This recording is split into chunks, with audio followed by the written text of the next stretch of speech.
Have you ever woken up one morning only to realize your feet feel unusually cold, your hands tremble slightly as you hold a glass of water, or your steps are slower than they once were? Many people quickly dismiss this as a normal part of aging, but the truth runs deeper.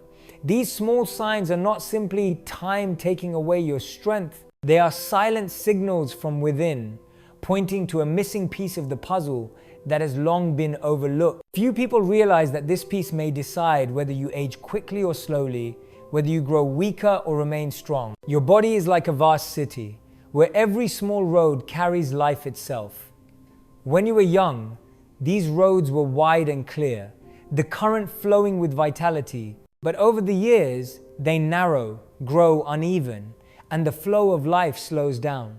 This decline is invisible to the eye, yet you feel it clearly in your hands turning cold, your restless sleep, your wounds healing more slowly, or the breathlessness from climbing just a few steps. What puzzles many is why some people of the same age still remain flexible and sharp, while others grow frail so quickly. Professor David Sinclair of Harvard University, one of the world's most renowned aging researchers, once said, "Aging is not just about the number of years, but the rate at which your cells lose their ability to repair themselves."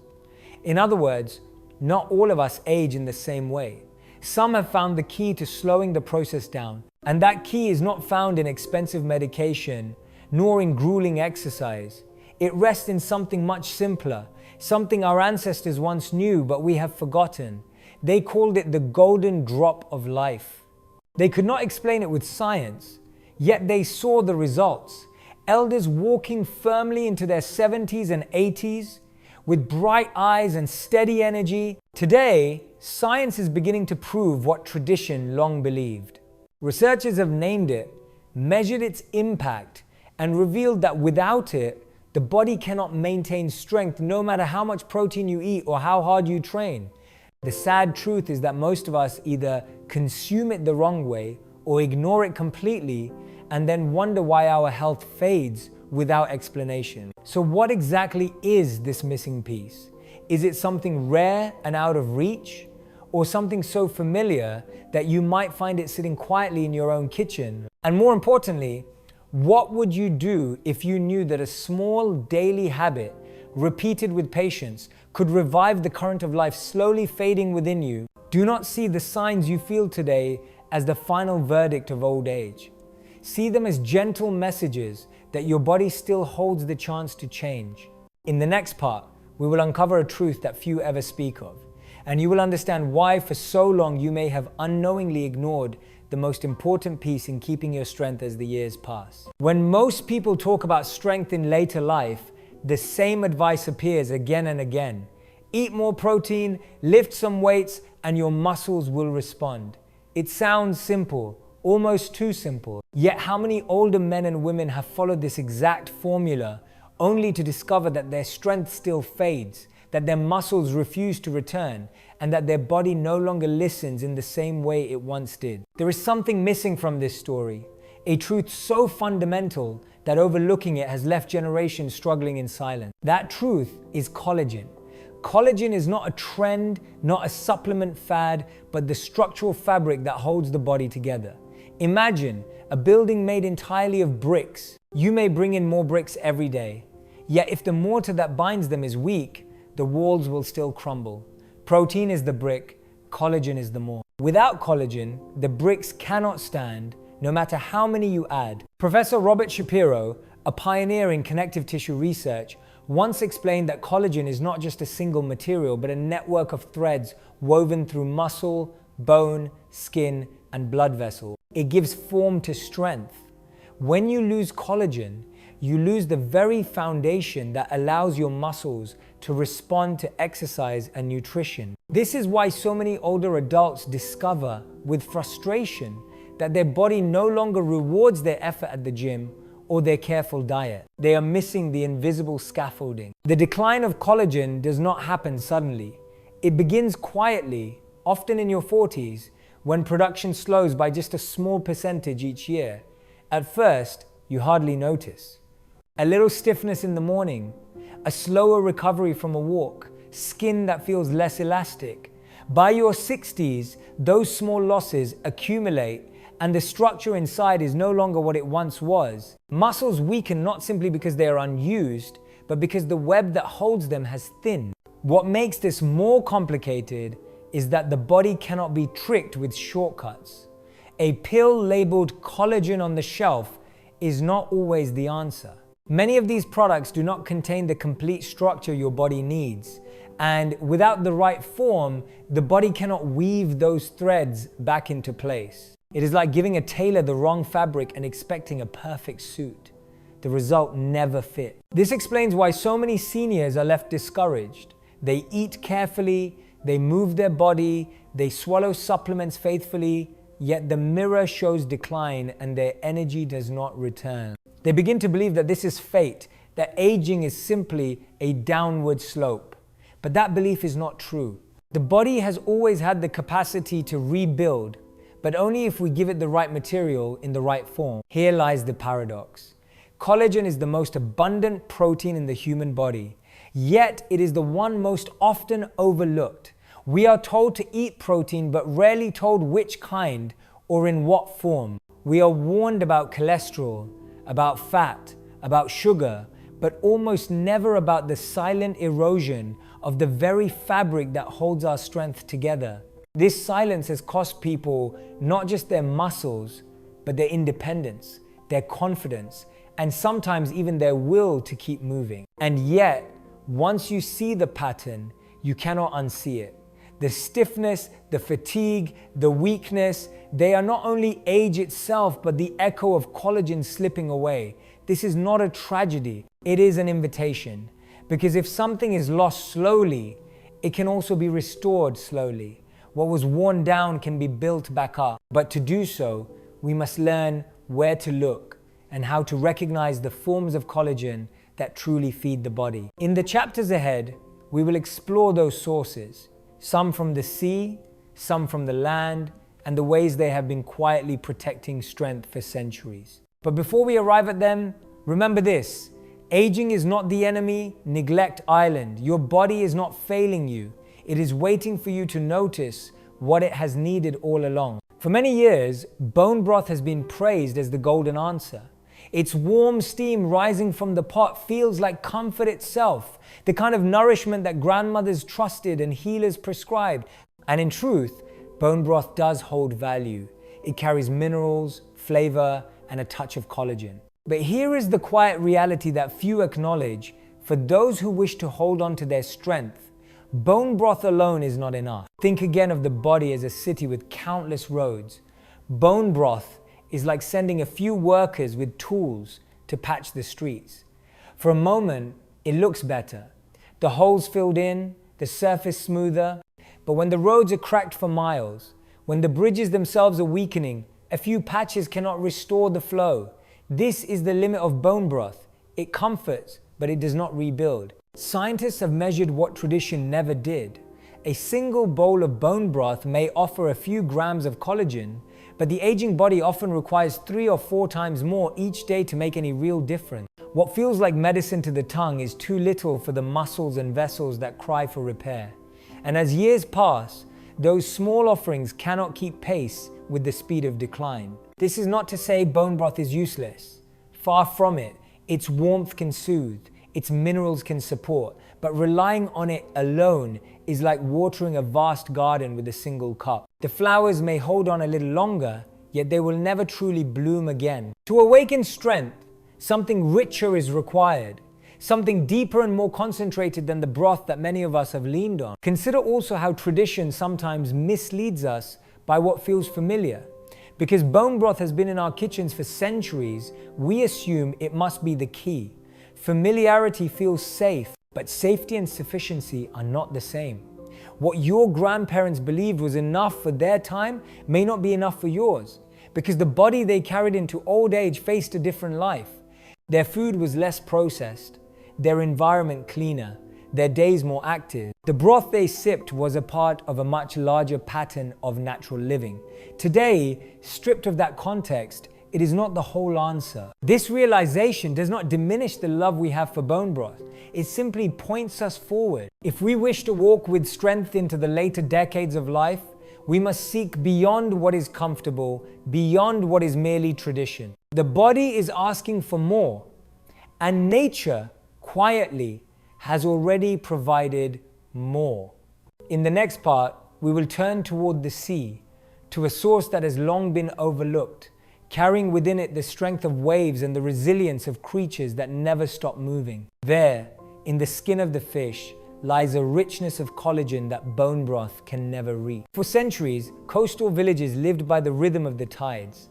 Their lives were bound to the sea, and their food came from its depths. They did not speak of collagen, amino acids, or cellular repair, yet their elders walked with strength that seemed to defy their years. In those communities, a quiet ritual endured. The simmering of fish, skins into a broth as clear as glass, rich with a substance they did not name but trusted completely. Science today has given language to what tradition already practiced. Fish skin broth carries a unique form of collagen, one that the body absorbs with surprising ease. Unlike the heavy strands found in other sources, the collagen of the sea is fine, delicate, almost feather-light, allowing it to slip quickly into circulation. This means the muscles, the joints, the tiny blood vessels can draw from it almost immediately, like dry soil soaking up the first rain. But collagen is only the beginning. Hidden in the translucent broth are omega-3 fatty acids, gentle guardians that calm the fires of inflammation. For older bodies, where recovery grows slow and soreness lingers, these oils are a gift. They quiet the aches, they allow healing to happen, they make the very act of moving less of a burden. Alongside them is selenium, a trace mineral, small in size but vast in effect, shielding cells from the constant wear of time. Imagine for a moment the muscles of a man in his 70s, thin and tired, each fiber fragile. When he drinks fish skin broth, he is not simply consuming food. He is feeding the very threads that hold his strength together. The collagen helps weave the fibers back into form, while the omega-3 seconds ease the stiffness and the minerals guard the process from harm. Slowly, quietly, the current of life flows more freely through his veins. Stories from ancient medicine echo this truth. In Chinese traditions more than 2,000 years old, healers prescribed broth made from fish skins to those suffering what they called the withering of the body. They saw what science now confirms, that the sea carried within it a remedy for decline. They did not need journals or laboratories to know it worked. They only needed to watch their elders regain the steadiness of their steps. And this is the mystery worth holding on to. The power of fish skin broth is not found in complexity. It does not demand wealth. It does not require rare ingredients. It asks only for what is left behind when the fillet is taken, the skin, often discarded, yet richer than the flesh itself. Simmered slowly with patience. The liquid that emerges is not merely soup, but a kind of quiet medicine. How might one bring this into daily life? It does not need to be a grand effort. A cup in the morning, clear and warm, can become a ritual of renewal. It can be stirred gently into eggs, forming a custard that carries both comfort and strength. It can serve as the base for a simple vegetable soup at midday, or be sipped quietly in the evening beside a piece of grilled fish. These are not exotic recipes, but everyday meals made potent by what they carry within. Still, it must be said with honesty, even this secret of the sea is not the full answer. For as powerful as it is, fish skin broth alone cannot rebuild everything. It is one half of a greater harmony, a note in a song that requires more voices. The sea gives one gift, but the land holds another, equally vital. When the two are brought together, they form a strength that neither can provide alone. In the next part, we will walk away from the shore and into the farms and kitchens of the countryside. There, in a place most of us overlook, lies a source of collagen so concentrated, so potent, that when combined with the gift of the sea, it creates a foundation capable of carrying us through the later decades of life with unexpected resilience. Far from the ocean, in small villages where fields stretched wide and life was measured by the seasons, another secret lived quietly in the kitchens of families. It was not found in the prized cuts of meat, nor in the costly delicacies reserved for the wealthy. It was hidden in something humble, something most would discard without a thought: the feet of the chicken. Generations before us knew a truth we are only beginning to rediscover. They understood that strength does not always come from what appears noble or grand. Sometimes it is found in the overlooked, in the pieces that seem unworthy. And so, they simmered chicken feet for hours, letting the bones and tendons release a thick, golden broth that, to the untrained eye, was nothing special. Yet to those who drank it, it was life itself. Modern science has revealed what tradition observed. Chicken feet are astonishingly rich in collagen, particularly type I and type 2, the very kinds that repair muscle fibers and protect the cartilage around our joints. For older bodies, where every step can carry the weight of discomfort, this combination is invaluable. It does not merely rebuild muscle, it cushions the movement, making the act of walking, climbing, and bending less of a battle. But there is more. Inside this broth are compounds with names few elders would ever have spoken: glucosamine and chondroitin. These are the very same ingredients that today are packaged into expensive capsules on pharmacy shelves. Yet here they exist naturally, waiting to soothe joints, reduce inflammation, and allow muscles to recover more quickly. Imagine for a moment the irony. What was once simmered in clay pots by grandmothers has now been repackaged into pills and sold back to us at great cost. The effect is not only physical but emotional.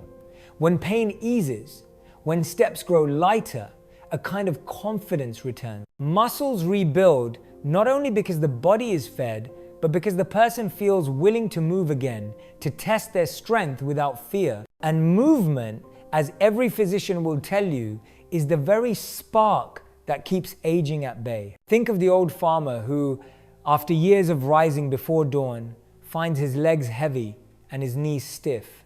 His work slows, his world shrinks. But when he returns to the practice his ancestors trusted, a steaming cup of chicken feet broth each evening, something begins to shift. Not in an instant, not like a miracle, but slowly, with the rhythm of time.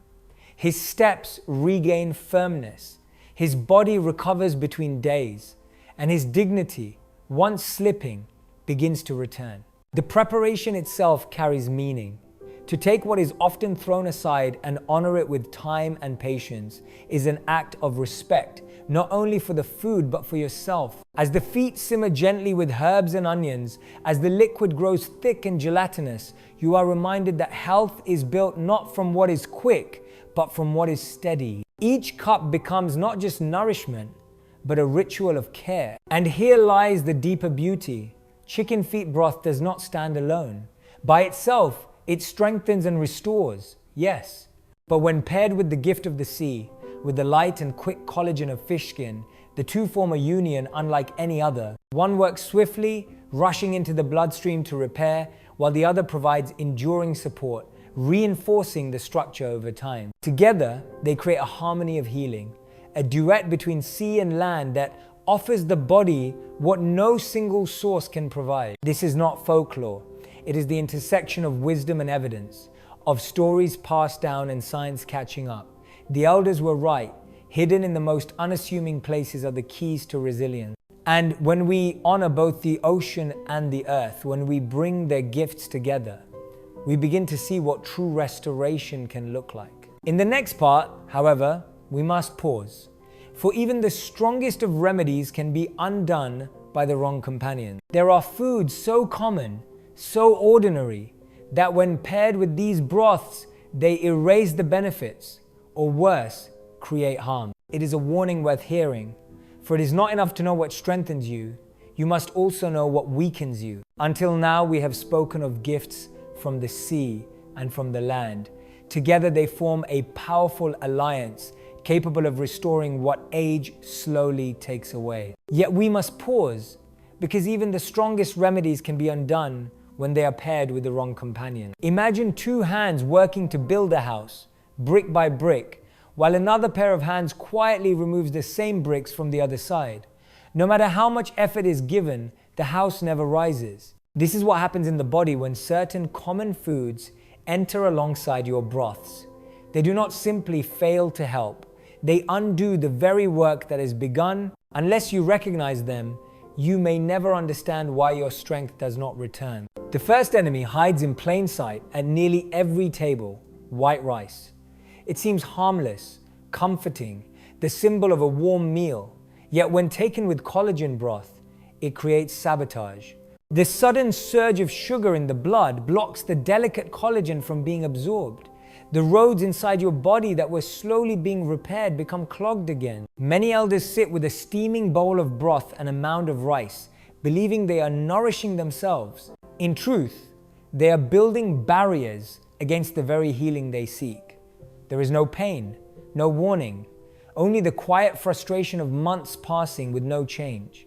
The second enemy is more familiar and more seductive: alcohol. A glass of wine with dinner, a small drink before bed. It feels gentle, even beneficial. But when alcohol enters the bloodstream beside collagen, it severs the connection. The body loses the ability to weave those threads back into muscle and tissue. Even a small glass can stall the process. Taken at night, it interrupts the deep sleep where repair occurs. Imagine feeding your body carefully all day, only to erase it in the final hours with a sip. It is like watering a garden in the morning and setting fire to it at night. The third enemy is dressed in pleasure. Bacon, crispy, savory, beloved, yet hidden within are compounds that betray the body: preservatives, nitrates, excess salt. When these meet the richness of collagen broth, they inflame the muscles instead of healing them. They create toxins that weaken the very structure you hope to strengthen. The indulgence feels satisfying, but the price is silent damage. These three enemies are ordinary, too ordinary, and that is why they are so dangerous. Few suspect them. Few pause to question whether something so familiar might be the thief of their strength. Yet when you set them aside, even for a short time, the change can be remarkable. Hands that once felt cold begin to warm. Legs that trembled regain steadiness. Nights of shallow rest deepen into sleep that heals. I once knew an older man who had done everything with care. He drank his broth daily, moved his body, stayed consistent, yet his strength remained thin. When asked about his meals, he smiled with pride. Every morning he drank fish broth with a bowl of rice. For him it was tradition, comfort, habit. When he removed the rice, within weeks his steps grew lighter and his grip grew stronger. The change was not from the broth alone, but from removing the hidden thief beside it. This is the lesson. It is not enough to know what builds you up. You must also know what tears you down. Strength is not created by addition alone. Sometimes it is born from subtraction, from clearing away the silent enemies that drain your effort. Every spoon of broth is a gift, but the gift must be protected. Choose companions that support, not those that betray. By doing so, you give your body not only nourishment but also peace of mind, knowing that nothing you do is undone in secret. With the enemies revealed, the path ahead grows clearer. We can now return to the quiet rituals of nourishment, to the small acts of care that build resilience in body and spirit. For in the end, the power of these broths is not only in what they give, but in what they represent. The choice to protect yourself, the choice to restore, the choice to live with intention even as the years go on. There are moments when science alone cannot convince the heart.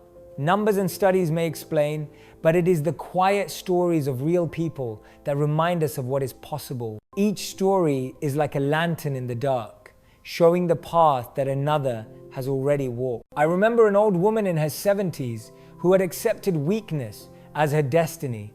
Her steps had grown slow, her nights restless, and her hands often cold. For years she believed there was nothing to be done. Yet when she began a simple ritual with broth made from fish, skin, and chicken feet, something changed. It did not happen overnight. At first there was only warmth returning to her fingertips, then deeper sleep, then the courage to walk longer distances. Months later, she told her children that she felt she had returned to herself. The ritual had become more than food. It was a daily act of hope. There was a retired teacher, a man who had once stood strong before his students but had grown frail with time. His voice was still sharp, but his body no longer followed his will. He had tried pills, powders, and endless advice. Nothing restored his strength. Then he chose to return to what his grandmother had practiced, simmering chicken feet in a pot until the broth grew rich and thick. Each morning he sipped a cup. At first he noticed only that his joints ached less. Then he found himself able to climb stairs without pausing. In time, his students, now grown adults, visited him and were surprised to see him walking briskly as he welcomed them. What medicine could not give, a humble ritual did. Another story came from a man who had nearly given up gardening, something he loved deeply. His knees would swell, his back would ache, and the soil he once turned with ease felt too heavy. He was introduced to the secret of fish skin broth. He doubted it at first, but he tried. Weeks later, he found himself kneeling in his garden again, hands in the earth, without the pain that had once kept him away. He said the taste of the broth was not what mattered most. It was the way it returned him to the life he thought he had lost. These stories are not miracles in the sense of instant transformation. They are slow renewals, quiet yet steady. They remind us that healing is not about grand gestures, but about faithfulness to small acts. Each person discovered that what they thought was decline without escape was in fact only a signal that their body needed something it had been missing. The beauty of these stories is not only in the results, but in the way they inspire others. When one elder regains strength, neighbors notice. When someone long believed to be frail suddenly walks with energy, family members begin to ask questions. And so the practice spreads, not through advertisement or command, but through the silent testimony of lives restored. Perhaps your story could be next. Perhaps the fatigue you have accepted is not a final verdict. Perhaps the weakness you feel is not the end, but a beginning. Every story you have heard began with doubt, continued with patience, and ended with renewal. What is true for them may be true for you. In every journey, there comes a moment when an action stops being just an action and becomes a ritual. A ritual is different from habit. Habit is mechanical and often unconscious, while ritual is chosen with care and carries meaning. The difference may appear small, yet it changes everything. To drink a cup of broth each morning may sound ordinary. It is only liquid poured into a cup, warm and golden, entering the body. But when done with intention, it becomes more than nutrition. It becomes a conversation with yourself, a way of saying, I am still here. I am still worthy of care. I still choose life even as the years advance. Consider the stillness of dawn. The house is quiet. The world has not yet demanded anything of you. You stand with a cup in your hands. The aroma rises softly. The warmth touches your lips. And in that simple act, the day begins not with fear of age, but with the affirmation of strength.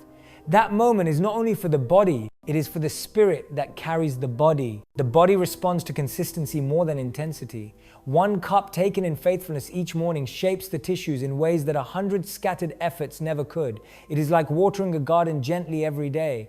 The soil remembers, the roots awaken, the flowers return in their own time.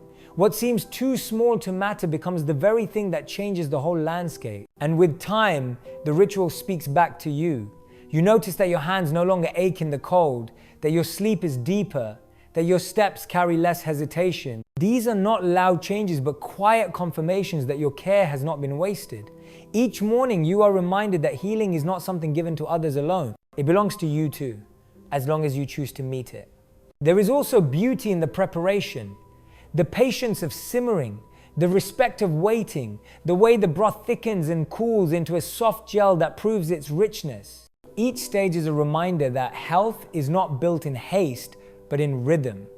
To sit with that rhythm is to honor the body you have carried through so many decades. Some add lemon for brightness, some stir in herbs for aroma, others keep it plain and pure. These choices are not about right or wrong.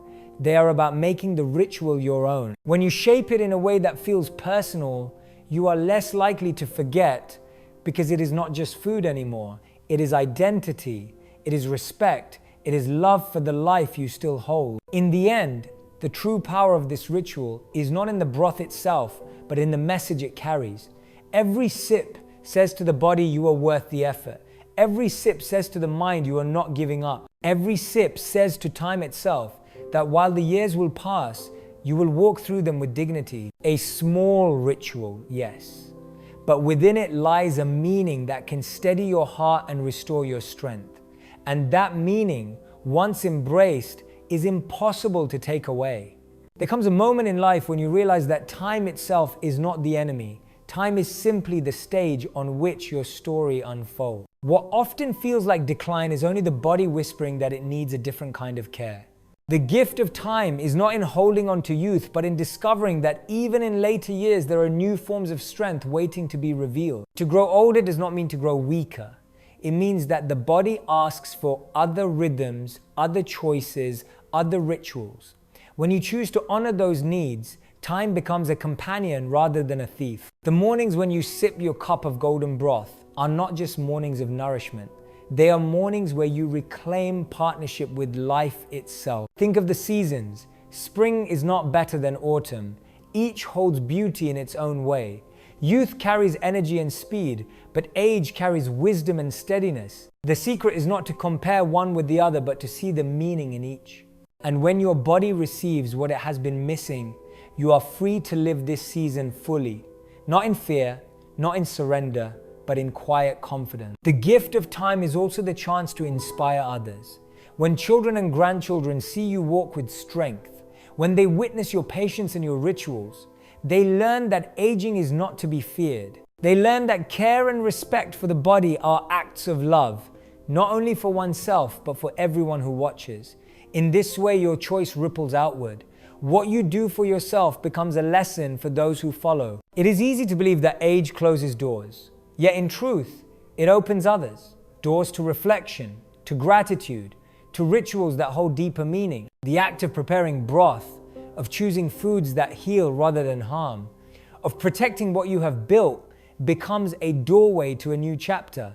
A chapter where time is not counted in loss but in renewal. Remember this as you move forward. Your story is not finished. Each morning, each choice, each ritual adds a new line. The broth you sip is more than liquid. It is a symbol. It tells you that you still belong to life, that your strength can still grow, that your days are still worthy of hope. So accept the gift of time, not with fear, but with gratitude. Let every spoon remind you that even as years pass, vitality can be restored, dignity can be renewed, and joy can still flow through you. The gift is not that you turn back the clock. The gift is that you learn how to walk with it, steady and unafraid, carrying within you the quiet power to live fully until the very end.